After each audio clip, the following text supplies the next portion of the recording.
एक शब्द होता है साक्षी भाव होना, साक्षी होना। तो साक्षी होने का मतलब क्या है कि मैं उन चीज़ों में शामिल हूँ, या फिर मैं बात करूँगा मैं अलग, मैं खोने वो अलग बात करूँगा। मैं सिर्फ साक्षी की बात कर रहा हूँ कि जो साक्षी है, तो साक्षी का मतलब क्या होता है, चीज़ों में भाग लेना या फिर चीज़ों को सिर्फ देखना। दोनों में अंतर होता है। एक होता है चीज़ों में भाग लेना, अपने आप को उसमें सम्मिलित करना। एक होता है अपने आप को उनमें सम्मिलित न करना। जैसे अगर आप मैं भाव के हिसाब से बात करूं, जो भाव है, तो अगर मैं उसमें शामिल नहीं हूँ, जो मेरे विचार चल रहे हैं अगर उनमें मैं शामिल नहीं हूँ, जैसे कि आप कभी देखते होंगे कि जो सिनेमा होता है, तो सिनेमा लोग जाते हैं तो वहाँ देखते हैं, तो वहाँ जो मूवी चल रही होती है तो उसमें सीन होते हैं काफ़ी। तो कुछ सीन ऐसे होते हैं जो क्रोधित कर देते हैं, और कुछ सीन ऐसे होते हैं जो प्रेम का भाव उत्पन्न कर देते हैं, और कुछ उसमें ऐसे चलचित्र चलते रहते हैं कि आपके अंदर उदासी महसूस होती है। तो देखा होगा कि कुछ लोग होते हैं, मूवी चल रही है तो जैसे कि कोई एक सीन आता है, तो सीन में क्या होता है, जैसे कि मान लो को सैडनेस है, सैड का कोई सीन आ गया, तो उस जगह अगर काफ़ी ज़्यादा इमोशनली है तो कहीं ना कहीं कुछ लोगों के आंसू निकल आते हैं उस जगह, और ये नॉर्मली होता है। तो वो जो मूवी देख रहे हैं वहाँ बैठे ही नहीं हैं, वो अपने आप को कहीं ना कहीं उससे जोड़ रहे हैं, क्योंकि जो चीज़ें चल रही हैं वो वहाँ पर एक साक्षी के रूप में नहीं है। कहते हैं ना, साक्षी हो के सिर्फ देखना, वो अपने आप को शामिल किए हुए है कि मूवी चल रही है और उसमें उन चीज़ों को वो देख रहा है, और उसके हिसाब से जैसे मान लो कोई सीन आया क्रोधित का, कोई इस तरीके से मतलब कोई अत्याचार करने का, तो उसमें उसे बहुत गुस्सा आएगा। तो कहीं ना कहीं वो अपने आप को इन्वॉल्व किए उसमें, भावनात्मक रूप से वो वहाँ पर बैठा तो है, लेकिन भावनात्मक रूप से उससे जुड़ा हुआ है, तो साक्षी नहीं हुआ। साक्षी का मतलब ये होता है कि बिल्कुल आप उसमें किसी भी तरीके से इन्वॉल्व नहीं हो, किसी भी तरीके से, सिर्फ आप चीज़ों को देख रहे हो। जैसे कि अगर मूवी चल रही है तो सिर्फ आप देख रहे हो चीज़ों को, पता है कि चलचित्र चल रहे हैं, इनका कोई वो नहीं है, ये सिर्फ चीज़ चल रही हैं, आपको सिर्फ देखना है। लेकिन कुछ लोग होते हैं जो क्या करते हैं, उन चीज़ों को इमोशनली ले लेते हैं। एक कहानी थी ऐसे ही कि जो बुद्ध थे, उन्हें प्यास लगी थी, तो उन्होंने जिनका शिष्य था, उन शिष्य से कहा उसने कि 2 मील पीछे एक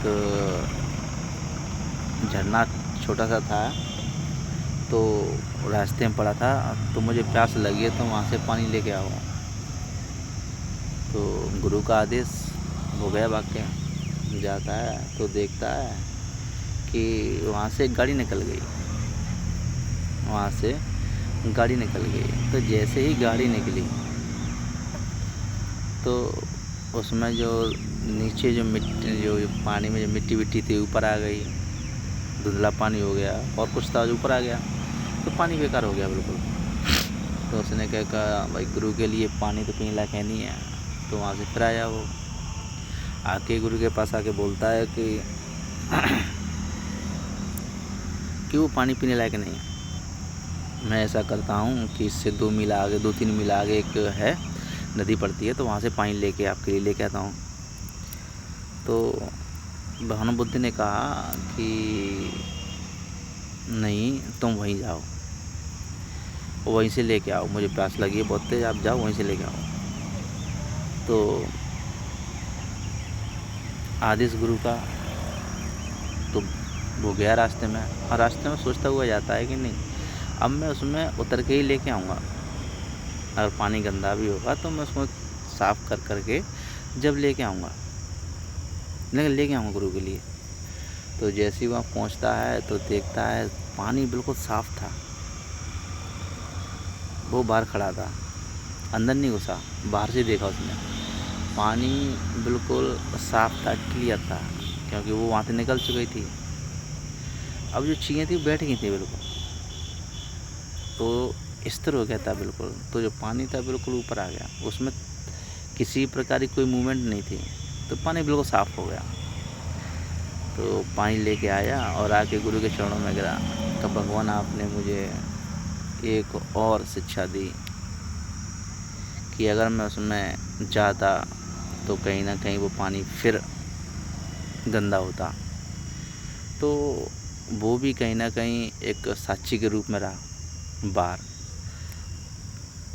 लेकिन अगर वो उसमें इन्वॉल्व हो जाता या फिर उसमें जाता तो कहीं ना कहीं वो गंदा होता पानी, जो पीने योग्य नहीं था।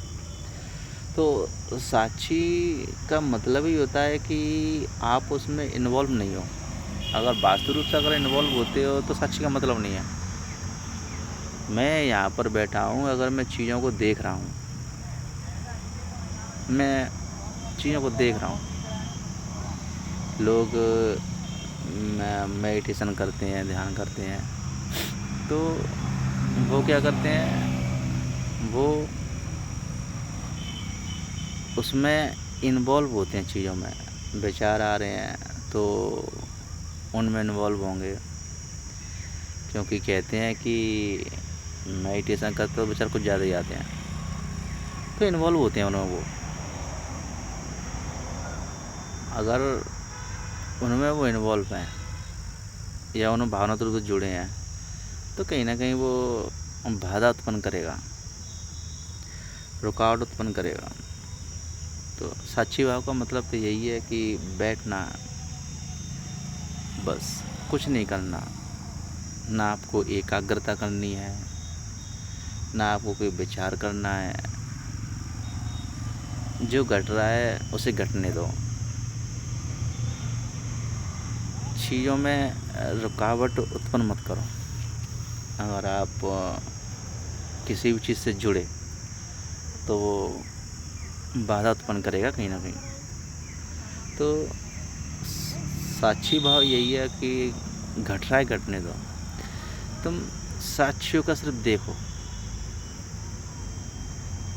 अगर उसमें अगर शामिल होना होता है तो साक्षी भाव नहीं हुआ, उसमें फिर अपने आप को शामिल कर लिया, इमोशनली, भावनात्मक रूप से आपने उसमें शामिल कर लिया अपने आप को। तो साक्षी भाव यही है कि साक्षी होकर मैं बैठा हूँ, चीज़ों को सिर्फ मैं देख रहा हूँ। मैं अपने आप को किसी भी प्रकार से उसमें सम्मिलित नहीं कर रहा हूँ।